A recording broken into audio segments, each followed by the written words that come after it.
ಮದುವೆ ಹೆಸರಿನಲ್ಲಿ ವಂಚನೆ ಮಾಡುವಂತ ಪ್ರಕರಣಗಳು ದಿನೇ ದಿನೇ ಬೆಳಕಿಗೆ ಬರ್ತಾ ಇದೆ. ಮೊನ್ನೆ ತಾನೇ ಮಂಗಳೂರು ಭಾಗದಲ್ಲಿ ಓರ್ವ ಮ್ಯಾಟ್ರಿಮೋನಿ ಮನ್ಮತ ಒಂದಲ್ಲ ಎರಡಲ್ಲ 9 ಯುವತಿಯರ ಬಾಳಲಿ ಚೆಲ್ಲಾಟವಾಡಿ ಪಂಗನಾಮವನ್ನ ಹಾಕಿದ. ಈಗ ಮಂಗಳೂರಿನಲ್ಲಿ ಮತ್ತೆ ಅಂಥದ್ದೇ ಒಂದು ಪ್ರಕರಣ ಬೆಳಕಿಗೆ ಬಂದಿದೆ. ಮದುವೆ ಆಗ್ತೀನಿ ಅಂತ ನಂಬಿಸಿ ಮದುವೆಯಾಗಿ ಹಣ ಪಡೆದುಕೊಂಡು ಆ ಬಳಿಕ ಫಾರಿನ್ಗೆ ಹೋದ ಬಳಿಕ ಹೆಂಡತಿಗೆ ಮೋಸ ಮಾಡಿ ನವರಂಗಿ ನಾಟಕ ಆಡ್ತಾ ಇದ್ದಂತ ಮತ್ತೋರ್ವ ಗಂಡ ಸದ್ಯ ಸಿಕ್ಕಿ ಬಿದ್ದಿರುವಂತದ್ದು. ಸೊ ಟಿಕ್ ಟಾಕ್ನ ಒಂದು ಹುಚ್ಚಿನಿಂದ ಮತ್ತು ಹಣ ಪೀಕಿಸುವಂತ ಉದ್ದೇಶದಿಂದ ಅನೇಕ ಮದುವೆ ಆಗಿರುವಂತ ಮಹಿಳೆಯರೇ ಈತನ ಟಾರ್ಗೆಟ್ ಅನ್ನುವಂಥ ಆರೋಪವನ್ನ ಸ್ವತಃ ಆತನ ಪತ್ನಿ ಸದ್ಯ ಮಾಡ್ತಾ ಇರುವಂಥದ್ದು. ಸೊ ಅವರ ಪತ್ನಿ ಮನೀಶ್ ಎಂಬ ಆ ಒಂದು ಪತಿ ಏನಿದ್ದಾನೆ, ಅವರ ಪತ್ನಿ ನಮ್ಮೊಂದಿಗೆ ಅವ್ರನ್ನ ಮಾತನಾಡ್ತಾ ಹೋಗ್ತೀನಿ. ಮೇಡಮ್, ನಿಮ್ಮ ಗಂಡ ನಿಮ್ಮ ಖರ್ಚಿನಲ್ಲೇ ಮದುವೆ ಆಗಿ ಎಲ್ಲವನ್ನ ಪಡೆದು ನಿಮ್ಮ ಮೂಲಕವೇ ವಿದೇಶಕ್ಕೆ ಕೆಲಸಕ್ಕೆ ಹೋಗಿ ಈಗ ನಿಮಗೆ ಮೋಸ ಮಾಡ್ತಾ ಇದ್ದಾರೆ ಅನ್ನುವಂಥ ರೀತಿಯ ಆರೋಪವನ್ನ ಮಾಡಿದರೆ ಏನಾಗಿದೆ ಘಟನೆ? ಸರ್, ಮದುವೆಗೆ 3 ದಿನ ಇರುವಾಗ ನನಗೆ ನಾನು ಎಫ್ ಡಿಯಲ್ಲಿ ಅಮೌಂಟ್ ಕೊಟ್ಟಿದ್ದೆ. ಅದು ನಾನು ಎಫ್ ಡಿಯಲ್ಲಿ ಕೊಟ್ಟದ್ದಲ್ಲ, ನಾನು ಕೊಟ್ಟದ್ದು ಹಿಂದಿಯವನಿಗೆ. ನನ್ನ ಹತ್ರ ಹಣ ಇಲ್ಲ, ನಾನು ಸಾಯ್ತೇನೆ, ನಾನಿನ್ನು ಬದುಕುವುದಿಲ್ಲ ಅಂತ ಹೇಳಿದರು.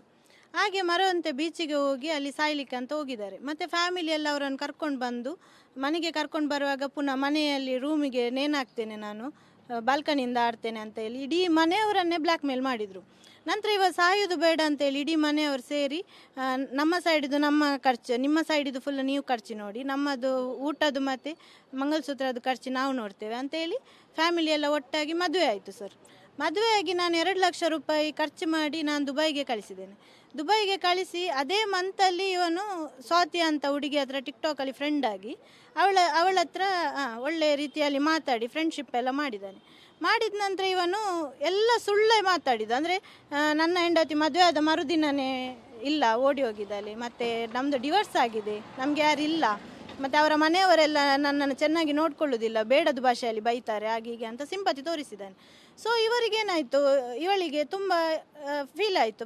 ಅವರಿಗೆ ಮದುವೆ ಆಗಿತ್ತಾ? ಸ್ವಾತಿ ಅನ್ನುವಂಥವ್ರಿಗೆ ಮದುವೆ ಆಗಿತ್ತು. ಸ್ವಾತಿ ಅವರಿಗೆ 14 ವರ್ಷ ಪ್ರೀತಿಸಿ ಅವರು ಮದುವೆ ಆದದ್ದು ಸ್ವಾತಿಗೆ. ಹಾಗೆ ಪ್ರೀತಿಸಿ ಅವರು ಮದುವೆ ಆಗಿದ್ದರು. ಮತ್ತು ಇವನು ಬೆಸ್ಟ್ ಫ್ರೆಂಡ್ ಬೆಸ್ಟಿ ಅಂತ ಹೇಳಿದ್ದು. ಫಸ್ಟಿಗೆ ಬೆಸ್ಟಿ ಅಂತ ಹೇಳಿ ಫುಲ್ ಅವಳ ಮೇಲೆ ಇವನು ಎಮೋಷ್ನಲ್ ಬ್ಲ್ಯಾಕ್ ಮೇಲ್ ಮಾಡೋದು. ಅಂದರೆ ಎಮೋಷ್ನಲ್ ಆಗಿ ಫೀಲ್ ಮಾಡೋದು, ಬೇಜಾರು ಮಾಡೋದು, ಮತ್ತು ಟಿಕ್ಟಾಕಲ್ಲಿ ಬೇಜಾರಿದ್ದು ಮಾಡೋದು, ವೀಡಿಯೋಸ್ ಎಲ್ಲ ಹಾಕೋದು. ಆಗ ಅವರು ಹುಡುಗಿಯರೆಲ್ಲ ಕೇಳ್ತಾರಲ್ಲ, ಯಾಕೆ ನೀನು ಫೀಲ್ ಆದದ್ದು? ಈಗ ಸ್ವಾತಿ ಹಾಗೇನೆ ಬಿದ್ದದ್ದು, ಯಾಕೆ ನೀನು ಫೀಲ್ ಇದೆಯಾ ಅಂತ. ಇಲ್ಲ, ನಂದು ಹೆಂಡತಿ ಓಡಿ ಹೋಗಿದ್ದಾಳೆ, ಮದುವೆ ಆದ ಮರುದಿನನೇ ನಮ್ಮದು ಡಿವೋರ್ಸ್ ಆಗಿದೆ, ಅವಳು ಸರಿ ಅಫೈರ್ ಇದೆ ಅವಳಿಗೆ, ಹಾಗೆ ಅಂತೆಲ್ಲ ಸುಳ್ಳು ಹೇಳಿದ್ದು. ಸುಳ್ಳು ಹೇಳಿ ನಂತರ ಇವಳಿಗೆ ಗಂಡನಕ್ಕಿಂತ ಜಾಸ್ತಿ ಪ್ರೀತಿ ತೋರಿಸಿದ್ದು, ಕೇರಿಂಗ್ ಮಾಡಿದ್ದೆಲ್ಲ ಮಾಡಿದ್ದಾನೆ. ಇವನು ಖಾಲಿ ಕೊಡೋದು ಒಂದು ಕೇಕ್ ಮಾತ್ರ ಸರ್. ಮತ್ತು ಯಾವ ಖರ್ಚು ಕೂಡ ಎಲ್ಲ ಹುಡುಗಿಯರದ್ದೇ ಖರ್ಚು. ಇವನು ಬದುಕುದೇ ಹುಡುಗಿಯರ ಖರ್ಚಿಯಲ್ಲಿಯೇ ಬದುಕುದು, ಹಣದಿಂದನೇ. ಮತ್ತು ಇವನು ಯಾರಿಗೂ ಖರ್ಚು ಮಾಡೋದಿಲ್ಲ, ಎಲ್ಲ ಬ್ರ್ಯಾಂಡೇ ಆಗಬೇಕು ಇವನಿಗೆ. ವಾಚ್ ಮತ್ತು ಶೂಸ್ ಮತ್ತು ಇವನಿಗೆ ಟಿಕ್ಟಾಕಿಗೆ ಬೇಕಾದದ್ದು ಐಟಮ್ಸ್ ಎಲ್ಲ. ಹುಡುಗಿಯರನ್ನು ಹೇಗೆ ಹೇಳಿದ್ದು ಅಂತ ಹೇಳಿದರೆ, ನಾನು ಮತ್ತು ನೀನು ಟಿಕ್ಟಾಕ್ ಮಾಡುವ, ನಮ್ಮದು ಮಿಲಿಯನ್ ಆಗ್ತದೆ, ಫಾಲೋವರ್ಸು ತುಂಬ ಆಗ್ತಾರೆ, ಅದು ಮಾಡುವ, ಎಕ್ಸ್ಟ್ರಾ ಇದು ಮಾಡುವ ಅಂತ ಹೇಳಿ ಅವರ ಹತ್ರ ಹಣ ಎಲ್ಲ ದೋಚುದು ಸರ್. ಹಾಗೆ ಮಾಡೋದು. ಹಾಗೆ ಮಾಡಿ ಮತ್ತು ಸ್ವಾತಿ ನನಗೆ ಸಿಗುವಾಗ ನನ್ನ ಹತ್ರ ಎಲ್ಲ ಹೇಳಿದ್ಲು ಸರ್, ಯಾವ ಥರ ಇವಳು ಮೋಸ ಹೋಗಿದ್ದಾಳೆ, ಯಾವ ಥರ ಇದು ಮಾಡಿದ್ದಾನೆ. ಅವಳ ಹತ್ರನೂ ಬ್ರೈನ್ ಟ್ಯೂಮರ್ ಅಂತ ಹೇಳಿದ್ದಾನೆ. ಫಸ್ಟಿದ್ದು ಹುಡುಗಿ ಹತ್ರ ಕೂಡ ನನಗೆ ಬ್ರೈನ್ ಟ್ಯೂಮರ್ ಇದೆ, ಮತ್ತು ನನಗೆ ಹಾರ್ಟಲ್ಲಿ ಹೋಲಿದೆ, ಮಕ್ಕಳಾಗೋದಿಲ್ಲ ಅಂತ ಎಲ್ಲ ಹೇಳಿ ಮದುವೆ ಆಗಲಿಲ್ಲ. ನಂತರ ನನ್ನ ಮದುವೆ ಟೈಮಲ್ಲಿ ಕೂಡ 4 ದಿನದಲ್ಲಿ ಓಡಿ ಹೋಗಲಿಕ್ಕೆ ನೋಡಿದ. ಆದರೆ ಮನೆಯವರಂತ ಎನಿಸಿದ್ರು, ಸಾಯೋದು ಬೇಡ ಅಂತೇಳಿ ಮದುವೆ ಮಾಡಿದರು. ಇವಳನ್ನು ಕೂಡ ಹಾಗೇನೆ, ಇವಳ ಹತ್ರ ಕೂಡ ಈಗ ಇವಳ ಹತ್ರ ಅಫೈರ್ ಇದ್ರೆ ಇವಳ ಹತ್ರ ಕೂಡ ಬ್ರೈನ್ ಟ್ಯೂಮರ್ ಹೇಳ್ತಾ ಇರಲಿಲ್ಲಲ್ಲ ಸರ್, ಸತ್ಯನೇ ಮಾತಾಡ್ತಿದ್ದ. ಇವಳ ಹತ್ರ ಕೂಡ ಬ್ರೈನ್ ಟ್ಯೂಮರ್ ಇದೆ ಅಂತ ಹೇಳಿದ್ದಾನೆ. ಹಾಗೆ ಒಟ್ಟು ಎಷ್ಟು ಹುಡುಗಿಯರ ಬಾಳಲ್ಲಿ ನಿಮ್ಮ ಪತಿ ಮನೀಶ್ ಈ ಥರ ಆಟ ಆಡಿದ್ದಾರೆ? 4 ಜನರಲ್ಲಿ ಆಡಿದ್ದಾನೆ ಸರ್, ಈ ಥರ ಮಾಡಿದ್ದಾನೆ. ಹೌದೌದು, 4 ಜನರಲ್ಲಿ ಒಂದು ಬ್ಯಾರಿನಲ್ಲಿ ಮಾಡಿದ್ದಾನೆ ಅಂತ ನನ್ನ ಗಮನಕ್ಕೆ ಬಂದಿದೆ. ಮತ್ತು ಉಳ್ಳಾಲದಲ್ಲಿ 2, ಅದೇ ಸ್ವಾತಿ ಮತ್ತು ಇನ್ನೊಬ್ಳು. ಆದ ನಂತರ ನನಗೆ ಆಯಿತು. 4 ಜನರಿಗೆ ಈ ರೀತಿ ಆಗಿದೆ. ಮತ್ತು ಇನ್ನೂ ಎಷ್ಟು ಜನ ಇದ್ದಾರೆ ಅಂತ ನನಗೆ ಗೊತ್ತಿಲ್ಲ ಸರ್, ಇನ್ನೂ ಗೊತ್ತಾಗಬೇಕಷ್ಟೇ. ಹೇಗೆ ಈ ವಿಚಾರ ಗೊತ್ತಾಯ್ತು? ಅಂದರೆ ಈ ಥರ ಎಲ್ಲ ಮಾಡ್ತಾ ಇದ್ದಾರೆ ಅಂತ ನಿಮ್ಗೆ ಹೇಗೆ ಗೊತ್ತಾಯ್ತು? ನನಗೆ ಅಂದರೆ ಸ್ವಾತಿಯಿಂದನೇ ಗೊತ್ತಾದದ್ದು. ನನಗೆ ಇಷ್ಟರವರೆಗೆ ಈ ವಿಷಯ ಏನು ನನಗೆ ಗೊತ್ತಿರಲಿಲ್ಲ. ನಾನೇನಂದರೆ ಮದುವೆ ಆದ ನಂತರ ಇನ್ನಿದು ಲೈಫ್ ನೋಡುವ, ಹೊಸ ಜೀವನ ಸ್ಟಾರ್ಟ್ ಮಾಡಿದ್ದೇವೆ, ಅದಕ್ಕೆ ಇನ್ನು ಫ್ಯೂಚರಿಗೆ ಆಗಬೇಕಂತ ನಾನು ಕೆಲಸ ಮಾಡಿ, ನಾನು 10 ಗಂಟೆಯಿಂದ 9 ಗಂಟೆ ತನಕ ಅಲ್ಲಿ ವರ್ಕ್ ಮಾಡಿ ನಾನು ಹೋಗೋದು ಸರ್. ಇಷ್ಟು ಕಷ್ಟಪಟ್ಟು ಮದುವೆ ಮಾಡಿದ್ದು ಅಪ್ಪ. ಆದ ನಂತರ ಹೋಗುವಾಗ ಬ್ಯಾಂಕಲ್ಲಿ ಎಲ್ಲ ಗೋಲ್ಡನ್ ಇಡೋದು, ಅದನ್ನು ಬಿಡಿಸೋದಿಲ್ಲ. ನಾನು ಇವ ಇಟ್ಟ ಗೋಲ್ಡಿಗೆಲ್ಲ ನಾನು ಬಿಡಿಸ್ತಿದ್ದೆ, ಯಾಕಂದರೆ ರೇಟ್ ಜಾಸ್ತಿ ಆಗಿದೆ, ಬಿಡಲಿಕ್ಕೂ ಅಲ್ಲ ಆ ಥರ ಆಗಿದೆ. ಅದೆಲ್ಲ ಬಿಡಿಸ್ತಾ ಬಂದೆ. ಈ 4 ವರ್ಷದಲ್ಲಿ ನಾನು ದುಡ್ದದೆಲ್ಲ ಹೀಗೇನೆ ಹೋಗ್ತಾ ಉಂಟು, ನನ್ನದು ಸೇವಿಂಗ್ ಏನೂ ಇಲ್ಲ. ಹಾಗೆ ಮಾಡಿದ್ದಾನೆ. ಈ ಸ್ವಾತಿ ಮತ್ತೆ ಮನೀಶ್ ನಡುವಿನ ಸಂಬಂಧ ಯಾವಾಗ ನಿಮಗೆ ಗೊತ್ತಾಯ್ತು? ಅಂದರೆ ಫಾರಿನಲ್ಲಿ ಇದ್ದಾಗ ಗೊತ್ತಾಯ್ತು ಅಥವಾ ಊರಿಗೆ ಬಂದಾಗ ಅವ್ರು ಗೊತ್ತಾಯ್ತು? ಹೇಗೆ? ಸ್ವಾತಿ ಅವರು ಇಲ್ಲಿ ಊರಿಗೆ ಬಂದಿದ್ರು ಸರ್.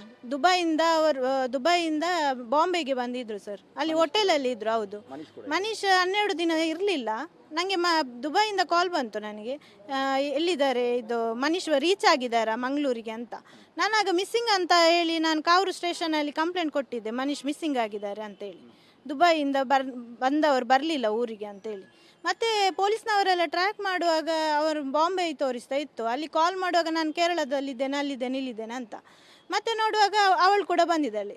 ಅವಳನ್ನು ಇಲ್ಲಿ ಮಂಗಳೂರು ಇದು ಹೋಟೆಲಲ್ಲಿ ಎಲ್ಲ ಕುತ್ಕೊಳ್ಳಿಸಿ ಮತ್ತೆ ಸ್ಟೇಷನ್ಗೆ ಬಂದದ್ದು. ಅಲ್ಲಿ ಕೂಡ ಸುಳ್ಳು ಹೇಳಿ ಬಂದದ್ದು. ನಂದು ಆಲ್ರೆಡಿ ಡಿವೋರ್ಸ್ ಎಲ್ಲ ಆಗಿದೆ, ಲಾಸ್ಟ್ ಇದೊಂದು ಸಿಗ್ನೇಚರ್ ಉಂಟು, ಅದಕ್ಕೆ ನಾನು ಹೋಗಿ ಬರ್ತೇನೆ ಅಂತೇಳಿ.